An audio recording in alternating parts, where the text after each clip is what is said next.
Good morning, everyone. How are you? This is Enrique Sanchez of Spanish United. This morning, we have a very special guest. Would you be kind enough to introduce yourself to the audience, please? Hi, yes, my name is Jody Schulz. I am the current mayor of the City of Duarte. Welcome from being on the show. Thank you. Thanks for having me. I'm really excited to be here.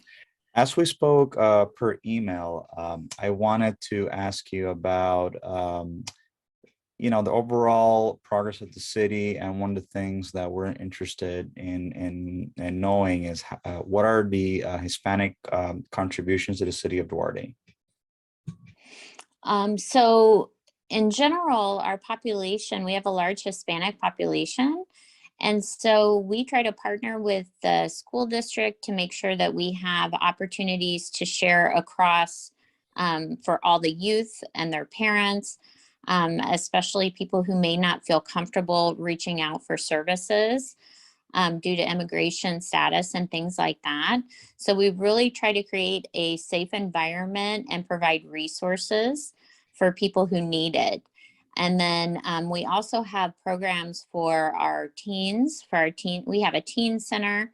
We also have programs through our public safety department so that it really promotes the ability of our community youth, regardless of their ethnicity, to be able to join and be part of the community and really have the resources that they need. And data has shown that it has actually really helped at-risk youth particularly. So we're very proud of those programs. The Teen Center also has a boxing program, and our public safety department has a program called DART, which is a Duarte Area Resource Team. And they're teens that go out and volunteer throughout the community. They go on outings together. It's really camaraderie and team building. And the people in our community are just such a joy. So being able to interact with them is just really important. And even this Saturday, we're celebrating Cesar Chavez Day with the Day of Service. And so all of the community groups are going to be contributing to that at Westminster Gardens. And we're excited to have them there as well. But our dedication to our youth, to all of the ethnicities within our city, particularly those who are at risk or need advocacy, are priority for us.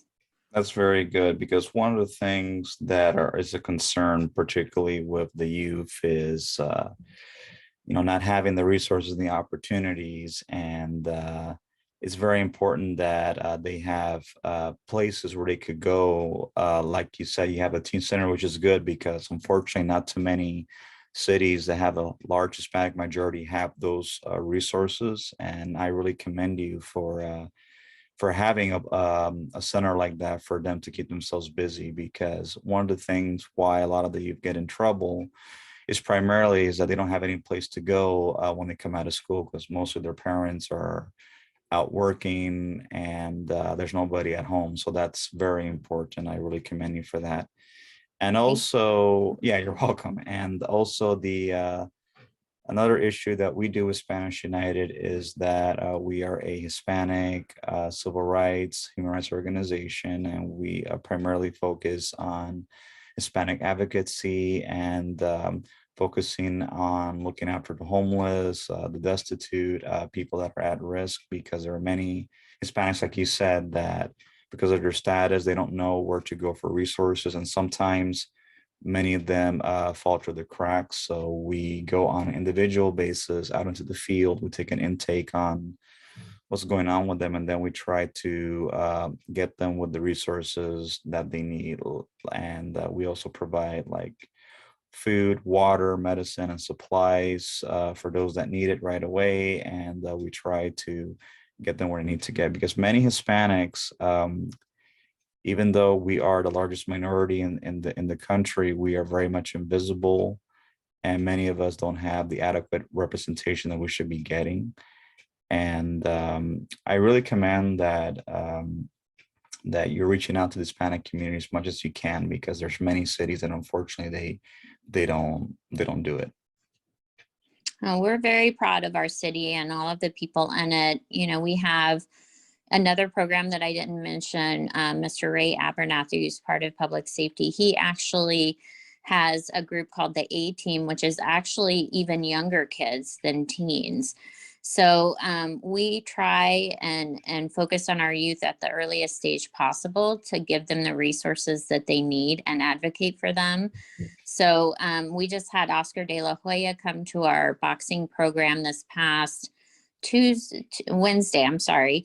He donated boxing equipment and told his story about how when he was young, he didn't have the resources, and that the boxing program for him and people donating equipment for him really motivated him as well. So we have a large engagement with people within the region so that we can provide resources to people who need it, including homeless. So we work with Foothill Unity. We work with other organizations, Lakata, who come out to the streets, to the riverbed. We work with Azusa and Irwindale on really making sure that we're providing as many resources as possible. We partner with the county, with our county supervisor, Catherine Barger, with our Congresswoman, Grace Napolitano. And we're very proud of those partnerships because we are able to provide resources and different advocacy for people who need it and who are seeking it. So it's something that we're very proactive in trying to address. There are a lot of difficult issues, but for sure, the people who are interested and want to have services and housing are the first people that we're able to help because they want it, and they're searching for resources and the answers. And so I'm proud that we're able to support them and get them what they need. That's good. That's good. And the second question is, as mayor, what are you doing to improve the lives of the city in terms of housing, education, and resources for the people? So personally, myself, I really am an advocate for mental and behavioral health because I feel like we all have issues that impact us on a day-to-day basis. We never know what the person next to us is going through. But I do know for sure that there are people who need resources for mental and behavioral health services. So one of the big things that I advocate for is those things because personally, I have a daughter who has a diagnosis of autism. And so really getting awareness out there and educating people on the importance of being educated about mental and behavioral health so that you can advocate and support kids and people who really need it, who are tremendous people, but may not have the same capabilities or cognitions. And so that's a big part of what I advocate for because I feel like it touches every person. And I feel like, when people are in survival mode, which is, the case for a lot of people, especially immigrants who come and aren't sure what to do, may not know the language, do not have the resources. So being able to really support them and get them out of that mindset of just needing to survive by giving them the resources and the support they need, I think is the best place to start in all respects. So I really try to partner with the school district on sharing resources available to all families, but particularly those who may not know how to navigate the system because it's difficult. It's difficult even for people like me who are in this role. So imagine the people who have no idea where to start. So that's where I advocate the most. I really commend you because mental health is a very serious issue. It's not just a social issue. It is a national security issue, and if the city and the country as a whole were to deal with it when it's manageable, a lot of things can be prevented. So I really commend you that you are taking a proactive stance, because a lot of people don't really take it seriously until it's too late. Yeah, we take it very seriously. Not only our public safety, but just the well-being of our community, right? Because it's the community who being together is really going to make the best and most impact on the future. And so making sure everyone's okay is just part of social consciousness, really. So that's really something that we're very proactive about. All right, and the third and final question would be, as mayor, what would you do differently from your predecessors, and what is the future that you see for the city of Duarte once you leave office? Like, what would you like to see different for the city of Duarte? Honestly, I would like to see more engagement because, we have city council meetings twice a month. We have different events. We have different information sessions. We have elections, and people don't always come out. And so, I proactively reach out to my constituents and to residents within the city, whether they're my direct voters or not, to let them know what's happening, how it impacts them, and try to get them engaged, because you don't want just 7 people up there making decisions on your behalf, without knowing what they're doing, not being engaged with them and getting the information from them. And so I would really like to see more engagement from the residents within the community, including those at risk and who are immigrants, knowing that this is a safe space. Like, we're here to help and make sure that people have the resources that they need, whether they can vote or not. But I think of anything, what I would hope is that, there's a difference between politics and government, right? Mhm. Politics is about getting elected or getting reelected.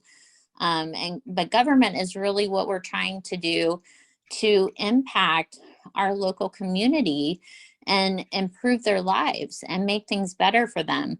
80% of what happens to a person is based on the decisions made by their local government.